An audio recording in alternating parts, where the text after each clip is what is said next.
There are places in America where time appears to have come to a standstill. Not due to ghosts, curses, or anything that defies the laws of nature or reason, but because of something far more unsettling, the deliberate, methodical erasure of truth. This is the kind of erasure that demands not just the silence of one person, but the complicity of an entire community. It is the kind of silence that only endures when everyone involved understands that to speak would shatter not merely a single life, but many. In a remote corner of Mississippi, standing on the edge of what was once a prosperous plantation, sat a cabin that no one entered for 40 years. Not 40 months, not 40 weeks, 4 decades of intentional abandonment. For decades during which the door stayed locked, the windows remained shuttered, and the surrounding community maintained a silence so deep, so unbreakable, it became almost sacred. The cabin itself was unremarkable in appearance: weathered cypress wood, a sagging roof, a single chimney leaning slightly eastward like a tired old man. By 1911, when a surveyor finally forced the door open, it had become little more than a shell, a hollow thing emptied of whatever purpose it once held. But what he discovered inside would raise questions that historians would grapple with for more than a century. Questions about what the wealthy family had concealed. Questions about why an entire community had agreed to forget. Questions about the kind of desperation, the kind of fear, the kind of terrible knowledge that could bind people to such a suffocating and profound silence. This is the story of that cabin and the 40 years that led up to its opening. This is the story of a family that chose to erase someone from existence and a community that chose to help them do it. To grasp what happened in that cabin, we must first understand the world in which it was built. We must understand Mississippi in the years before the Civil War, a state that was, in many ways, the heart of the American South's greatest wealth and its greatest sin. The rich family arrived in Mississippi in 1831, during a period of rapid expansion. The cotton boom was at its peak. Land that had been wilderness just years earlier was being cleared, cultivated, and transformed into vast plantations that generated enormous wealth. It was a time of opportunity for those with capital and ambition, and a time of unimaginable suffering for those held in bondage. Thomas Rich was not a man of exceptional ambition or exceptional cruelty. By the standards of his time and place, he was relatively ordinary. He had come to Mississippi from Tennessee with modest capital, perhaps $5,000, a significant sum, but not a fortune. He purchased 300 acres in a county that would later become known for its isolation and its fierce independence from state authority. The land was ideal for cotton. Cotton meant profit, and profit meant status. By 1840, Thomas Rich had established himself as a moderately successful planter. He built a modest yet respectable plantation house, a 2-story structure with wide porches designed in a style becoming common among Mississippi's middle-class agricultural elite. It was not the grand mansion of the great planters, but it was respectable. It signaled to the world that Thomas Rich was a man of means, a man of standing, a man who had succeeded in the great American enterprise of the 19th century. Around the main house, he constructed the necessary outbuildings: a smokehouse for preserving meat, a barn for storing crops and equipment, storage facilities for cotton and other goods, and the quarters where enslaved people lived and worked. By 1850, Thomas Rich owned roughly 40 enslaved individuals. It was a moderate-sized workforce, sufficient to generate significant profit but not so large as to require the elaborate management structures of the great planters. Thomas Rich married in 1832. His wife was Sarah Hutchkins, the daughter of a neighboring planter. Like most marriages among the planter class, it was one of convenience and mutual benefit. Sarah came from a family with connections and modest wealth. Thomas brought ambition and a willingness to work. Together they built a life that, by the standards of the time, was successful and respectable. Between 1833 and 1850, Sarah gave birth to 6 children, 4 sons and 2 daughters. The sons were named William, James, Robert, and Thomas Jr. The daughters were Catherine and Margaret. They were born into a world of privilege and comfort, a world built on the labor and suffering of enslaved people, a world they would never question. It was simply the way things were. The natural order. William, the eldest son, was born in 1833. He grew up during the height of the cotton boom, when Mississippi seemed the center of the American universe. He received as much education as was available in rural Mississippi, studying the classics and the principles of plantation management. He learned to ride, to shoot, to manage enslaved workers, to conduct business. He learned to see himself as part of an elite class, a class destined to rule, justified in its dominion over others. James, the second son, was born in 1835. Quieter than William, more introspective, he showed an aptitude for numbers and business, and his father began grooming him to manage the plantation's finances. He was less comfortable with the social aspects of planter life, less interested in the hunting, drinking, and political maneuvering that occupied so much of his older brother's time. Robert, the third son, was born in 1838. He was the most volatile of the three older sons, prone to anger and impulsiveness. He absorbed the South's racial ideology more forcefully than his brothers, as if needing to prove his commitment to the system more than others. Thomas Jr., the youngest son, was born in 1845. He was only 16 when the Civil War began and barely 20 when it ended. He was the only son who might have grown up in a different world had circumstances been different. Catherine, the elder daughter, was born in 1836. She was raised to be a wife and mother, to manage a household, and to maintain social status. She was educated in the accomplishments deemed appropriate for young women of her class: music, drawing, needlework, conversation. She was expected to marry well, to a man of status and means, and to produce heirs. Margaret, the younger daughter, was born in 1838. She followed in Catherine's shadow, learning the same lessons, preparing for the same future. This was the rich family in the years before the Civil War, a family of moderate means but significant status, successful by their time's standards, with everything to lose if the system that supported them collapsed. Then, in 1860, Thomas Rich built the cabin.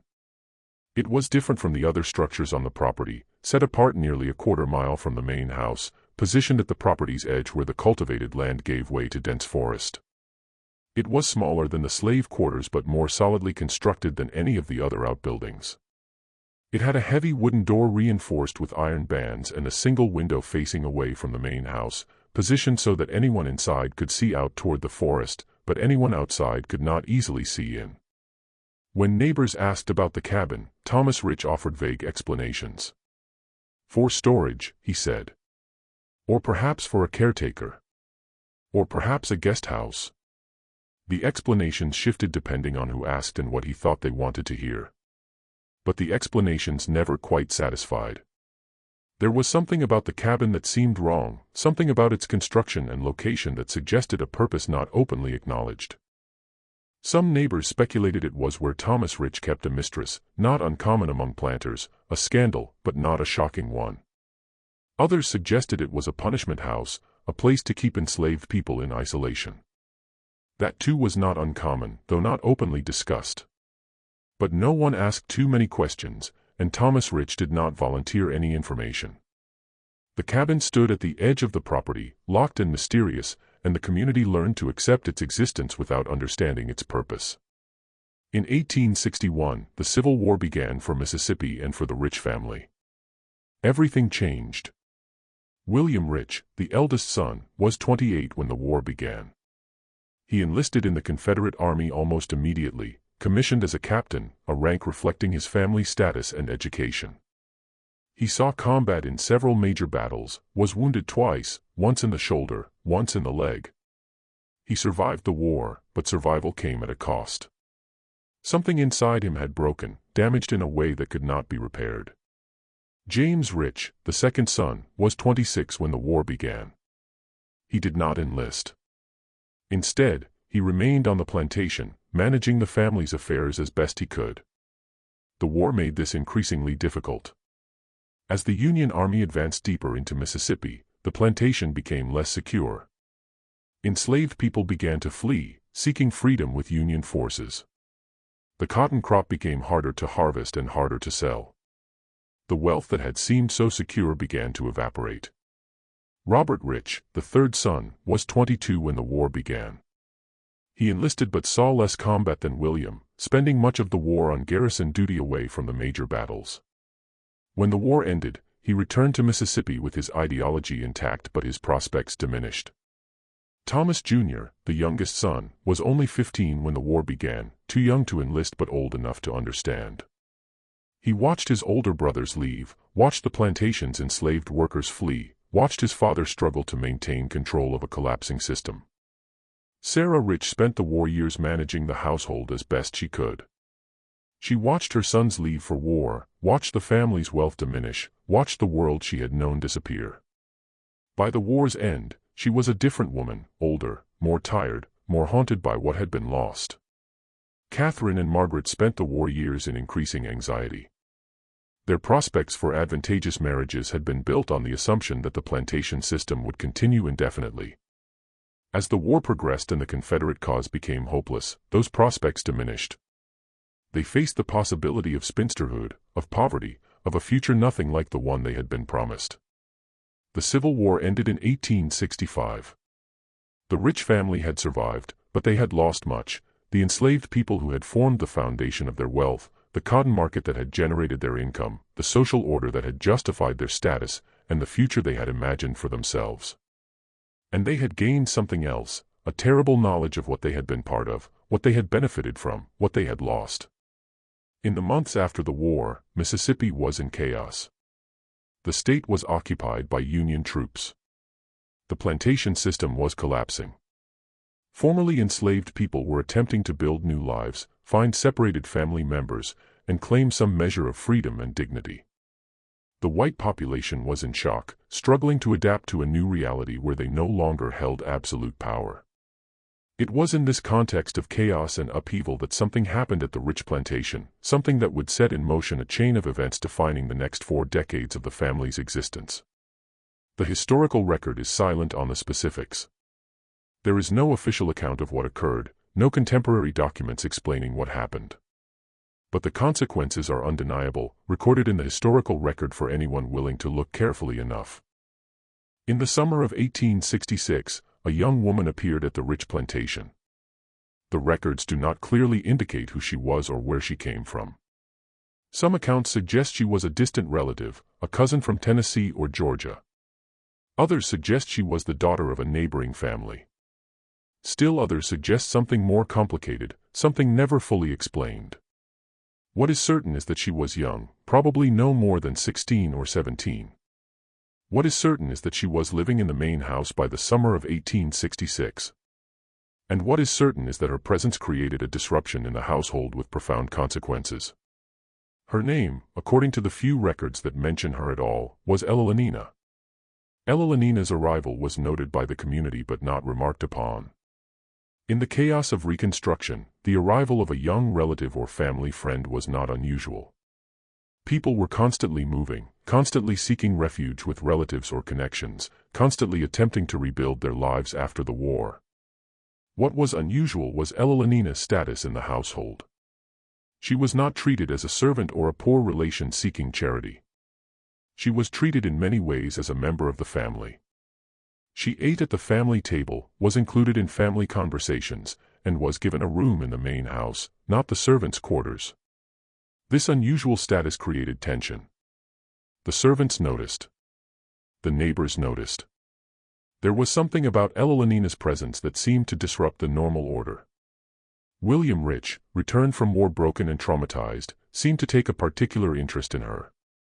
He spent time with her, spoke to her, and seemed to find in her company some solace or distraction from the demons that haunted him.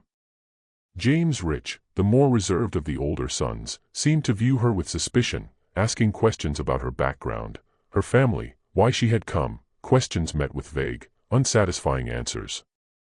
Robert Rich viewed her with a mixture of interest and resentment, watching her interactions with William with jealous intensity. Thomas Jr. was largely indifferent, too young to understand the dynamics at play. Catherine and Margaret viewed her with a combination of curiosity and weariness, close to their age, yet not quite one of them, not quite a servant, not quite a family member, occupying an ambiguous space. Sarah Rich, the mother, seemed to tolerate her presence but not welcome it, polite, but with a cold distance suggesting disapproval or concern. In the months following Ellalinina's arrival, the household tension increased. There were arguments between the sons, whispered conversations between Sarah and Thomas Rich, looks exchanged suggesting something was wrong, something hidden, something being decided. Then, in the winter of 1866, Ellalinina disappeared. She was no longer seen in the household, no longer present at family meals, no longer visible in the community. When neighbors asked, the explanations were vague. She had gone to live with relatives in another state, Thomas Rich said. She had decided to return to her family, Sarah Rich explained. The explanations were accepted without question, but Elenina never appeared in any census records in any other state. She never married, never had children, never appeared in any public record again. It was as if she had simply ceased to exist. What happened to Elenina? The historical record does not say. But what we know is that shortly after her disappearance, the cabin at the edge of the property was locked. The door was secured with a heavy padlock, the windows shuttered, and the cabin became a place no one was allowed to enter. In the years following Elenina's disappearance, the Rich family's behavior became increasingly erratic. Thomas Rich withdrew from community life, spending more time managing his property and less socializing. He stopped attending church regularly, stopped participating in the social gatherings important to planter society. When he did venture into town, he seemed anxious, distracted, conducting business quickly and returning to the plantation as if avoiding conversations, avoiding questions, avoiding any situation where he might be asked about his family or household. Sarah Rich became reclusive, rarely seen in town. When she did appear, neighbors noted she seemed anxious, distracted, as if her mind was elsewhere. She had aged significantly in just a few years. The vibrant woman once a fixture of county social life had become a shadow of herself. The sons seemed engaged in internal conflict. William and James, once close, began to avoid each other. When forced to interact, there was a palpable, almost dangerous tension between them. Robert seemed withdrawn and moody, prone to sudden, inexplicable rages. Thomas Jr. seemed to be growing up in an atmosphere of tension and unspoken conflict, learning to be silent, to ask no questions, to accept the strange rules governing his family. Catherine and Margaret seemed to have abandoned their prospects for advantageous marriages. They remained unmarried, living in the main house, their futures increasingly uncertain, trapped in the household, unable to escape or build lives of their own. And the cabin remained locked. The community's response was remarkable in its passivity. Neighbors noticed the Rich family seemed smaller. They noticed certain family members were no longer seen in public. They noticed Elenina had disappeared. But they did not ask questions. They did not investigate. They accepted the vague explanations offered, relatives living elsewhere, family members who had moved away, circumstances that were nobody's business but the family's own. This acceptance was not accidental. It was the result of a deliberate choice by the community to look away, rooted in something deeper than mere politeness or respect for privacy. It was rooted in fear. By the 1870s, Mississippi was a state in turmoil. Reconstruction had brought federal troops, federal authority, and a fundamental challenge to the pre-war social order. In this context, whatever the Rich family was hiding became something the community had a vested interest in ignoring.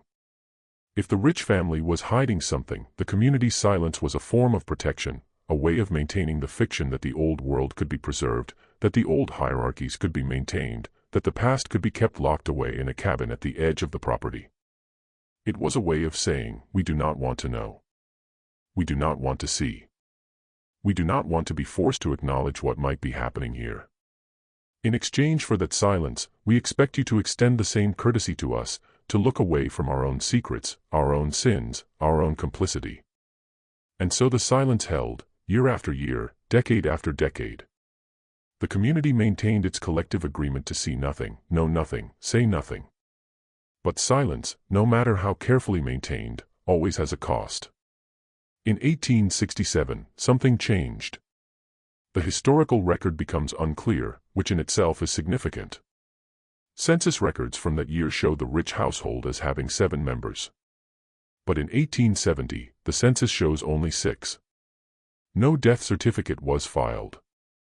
No explanation offered. The missing person was simply gone from the official record, as if they had never existed.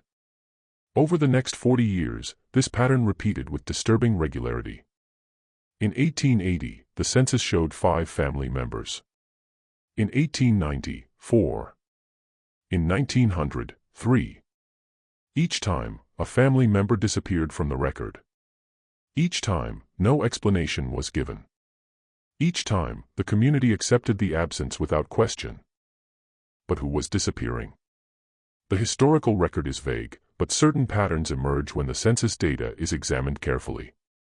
In 1867, the missing person appears to have been one of the daughters, Catherine or Margaret. The records are not entirely clear. One of them simply ceased to exist in the official record, no longer listed as a household member, no longer counted as a living person.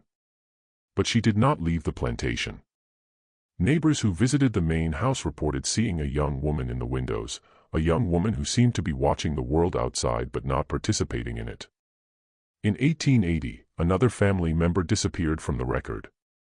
This time it appears to have been one of the sons, Robert, perhaps, or possibly Thomas Jr. again. The person did not leave the plantation. They were still there, living in the main house, but they were no longer counted. They had become invisible. In 1890, another disappearance. In 1900, another. The pattern was clear. The rich family was deliberately removing family members from the official record. They were making people invisible.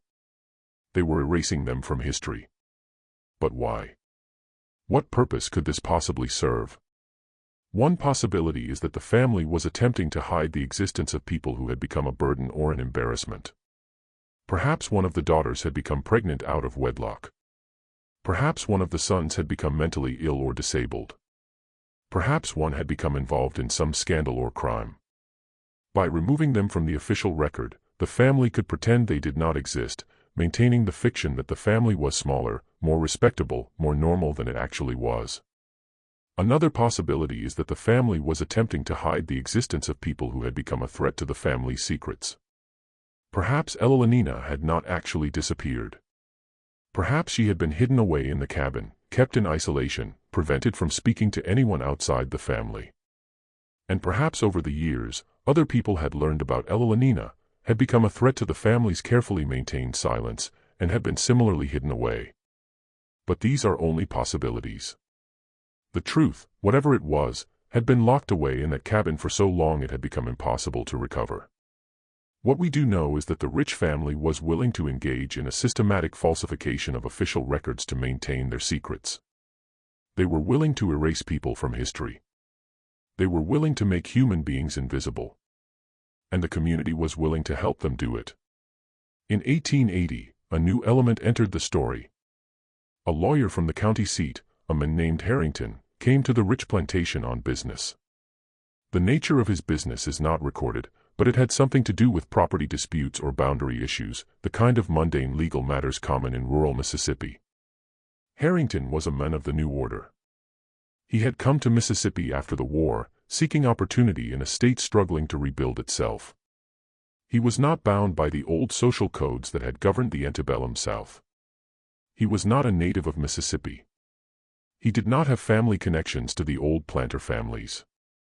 He was willing to ask questions others would not ask, and to pursue answers others would not pursue. During his visit, Harrington noticed something others had learned to overlook: the cabin. It was impossible not to notice, standing at the edge of the property, locked and shuttered, clearly separated from the other buildings, a structure that naturally provoked curiosity. Harrington asked about it. Thomas Rich offered the usual vague explanation: storage, perhaps a caretaker. Harrington was not satisfied. He pressed for more information. When was it built? What was it used for? Why was it locked? Thomas Rich became evasive, his answers vaguer, his discomfort growing. Harrington became insistent. He demanded to know what was in the cabin. Thomas Rich refused to allow him to enter. Harrington threatened legal action, suggesting that if the cabin contained something that needed to be hidden, perhaps the authorities should be informed. The confrontation was brief but significant.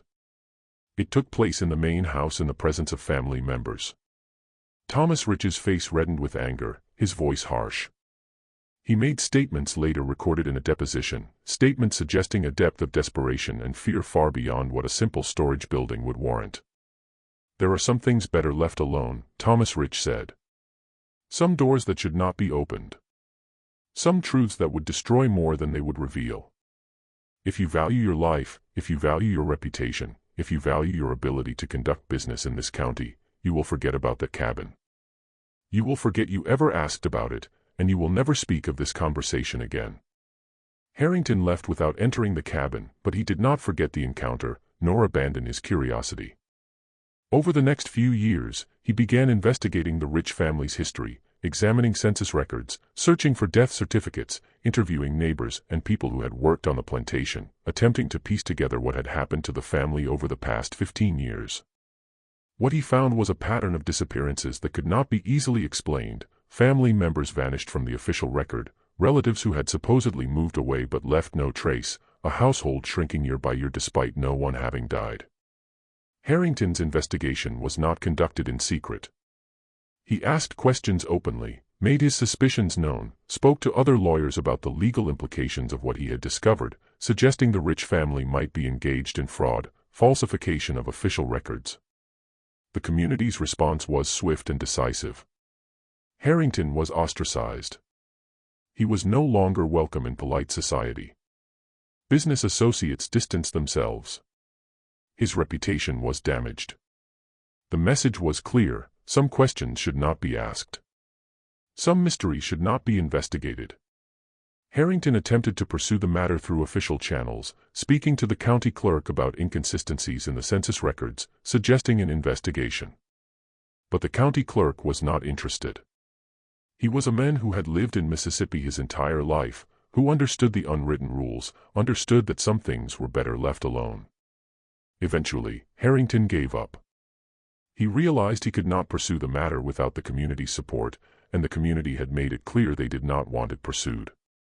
His own reputation and ability to conduct business were threatened. In 1885, Harrington left Mississippi. He moved to another state, became a successful lawyer, married, had children, built a respectable life, but he never forgot the cabin, never stopped wondering what was hidden inside. Years later, near the end of his life, Harrington wrote a letter to a friend, a letter eventually discovered and published in a historical journal. In it, he described his investigation, his conviction that something terrible had happened in that cabin, the family's desperate attempts to hide the truth, the community's complicity in maintaining the silence. He expressed regret that he had not uncovered the truth, not brought the matter to light. "I have often wondered," he wrote, "whether my decision to abandon the investigation was a wise one or a cowardly one. I have wondered whether I should have pressed harder, demanded more answers, refused to accept the silence. But I was a young man then and I was afraid. I was afraid of what I might discover. I was afraid of what the community might do to me if I continued to ask questions. And I was afraid of what might happen if the truth were revealed. Sometimes I think that fear was justified. Sometimes I think that some truths are too terrible to be revealed, that some doors are better left closed. But most of the time I think that I was simply a coward and that my cowardice allowed a terrible injustice to continue." In 1908, a new threat to the family's secret emerged. A young journalist from Jackson, the state capital, became interested in the Rich family's history. His name was Edward Crane, and he was working on a series of articles about the history of Mississippi's plantation families, attempting to document the lives of those who had built their wealth on slavery, to examine how they had adapted to the collapse of the plantation system, to explore the social and economic changes that had transformed Mississippi in the decades following the Civil War. Crane was a talented journalist, intelligent, persistent, not easily discouraged. He had heard rumors about the Rich family, vague stories about disappearances, family members who had vanished, a locked cabin no one was allowed to enter. He had read Harrington's letter, published in a historical journal, and became convinced there was a story here, a real story, a story that deserved to be told. Crane began to investigate. He examined public records, interviewed people who had known the Rich family, traveled to the plantation and attempted to interview the remaining family members. What he found was a wall of silence. The family refused to speak to him. The community refused to cooperate. Doors were closed to him, interviews canceled. He was made to understand that his questions were not welcome. But Crane was persistent, continuing to investigate despite the obstacles. He published preliminary articles hinting at a mystery without revealing its nature. The articles generated interest among readers. People began to ask questions. The silence that had held for so long was beginning to crack. In one article, Crane wrote, "There is a family in Mississippi whose history is shrouded in mystery. Census records show a pattern of disappearances that cannot be easily explained. Family members vanish from the official record, yet they do not leave the plantation. They do not appear in other states. They do not marry or have children. They simply cease to exist in the eyes of the law. What is the explanation for this pattern? What is the family hiding? And why is the community so determined to protect their secret?" The article generated significant interest. People began to speculate.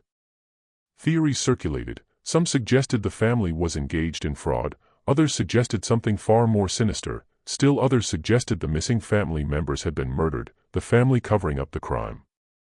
The rich family and their allies in the community took action. They used their remaining influence to pressure the newspaper to stop publishing Crane's articles. They threatened advertisers. They questioned Crane's credibility and motives, suggesting he was a carpetbagger, an outsider who did not understand the ways of Mississippi society, attempting to stir up trouble, create conflict where none existed, damage the reputation of respectable families for the sake of selling newspapers. The pressure worked. The newspaper's editor, facing economic and social pressure, decided to stop publishing Crane's articles.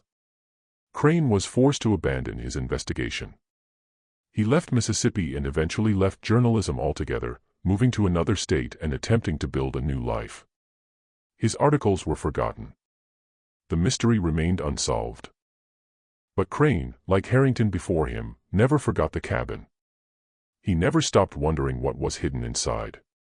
In his later years, he attempted to return to the story, to publish a book about the rich family and the mystery of the locked cabin. But by that time, most who had known the family were dead. The plantation had been sold. The main house demolished. The evidence scattered or destroyed. Crane's book was never published. His investigation never completed. In 1890, Thomas Rich died at 78. His death was noted in the local newspaper with the kind of respectful obituary standard for men of his station. But there was something notable: it did not list all of his children. It mentioned only those still living in the household and still counted in the official record. The others, those who had disappeared from the census records, were not mentioned at all. As if they had never existed. After Thomas Rich's death, management of the plantation fell to his eldest son, William. Now in his 50s, William had lived through the Civil War, the collapse of the plantation system, and 4 decades of maintaining a terrible secret.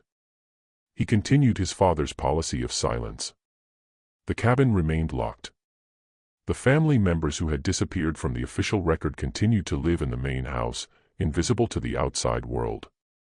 The community continued to accept this arrangement. The silence held. William was not a well man. He suffered from what doctors of the time called nervous exhaustion, likely a form of depression or psychological trauma. He spent much of his time in the main house, rarely venturing out, seemingly haunted by something, pursued by unseen demons. He drank heavily, slept poorly, a man being slowly destroyed by the weight of the secrets he carried. In 1905, William Rich died at 74. Management of the plantation passed to his brother, James, now in his 60s. James was the last of the original sons old enough to remember the antebellum world, and the last person with direct knowledge of what had happened in the cabin. He, too, was not a well man, suffering from the same nervous exhaustion that had plagued his brother, spending most of his time in the main house. The plantation was managed by hired hands. The family's affairs were increasingly handled by lawyers and business associates. Still, the cabin remained locked. The plantation was no longer profitable. The land was being divided and sold off. The family's wealth was diminishing. The main house was deteriorating. The community that had once protected the family's secret was changing. New people were moving in. Old people were dying. The bonds of silence were weakening. It was in this context of decline and change that the cabin would finally be opened. It was in this context that the secret so carefully guarded for 40 years would finally be exposed. But the exposure would come too late. The people who knew the truth were either dead or unwilling to speak. The evidence had been scattered or destroyed. The mystery would remain unsolved. In 1911, 45 years after Evelynina's disappearance, a surveyor named Henry Caldwell came to the property. He had been hired to assess the remaining land for potential sale. The plantation was being broken up, the family's wealth dissipated.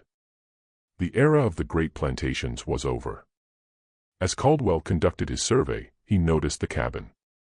It was impossible not to, standing at the edge of the property, locked and shuttered, clearly separated from the other buildings, a structure that naturally provoked curiosity. Caldwell asked about it. The remaining family members, now reduced to 2 or 3, offered the usual vague explanations: storage, a caretaker, perhaps it had been used for some other purpose they could no longer remember.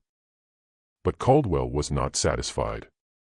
He was a practical man, a man of the new century, not bound by old social codes. He demanded access to the cabin. The family refused. Caldwell threatened to involve the authorities, suggesting that if the cabin contained something that needed to be hidden, perhaps the authorities should be informed. He suggested there might be legal implications to the family's refusal to allow him to inspect the property. The family, now too weak to resist, relented. They gave Caldwell the key, or perhaps simply allowed him to force the door open. The historical record is unclear. On a day in March 1911, Henry Caldwell opened the door of the cabin for the first time in 45 years. What he found inside would be the subject of speculation and controversy for more than a century. The cabin was not empty. It contained evidence of habitation, beds, personal items, signs that people had lived there for extended periods over many years. But there was no one inside. The cabin had been abandoned, but not recently, years ago, perhaps decades ago. The beds were simple wooden frames with straw mattresses. The bedding was old and deteriorated, the blankets threadbare and falling apart, the pillows nearly empty of stuffing.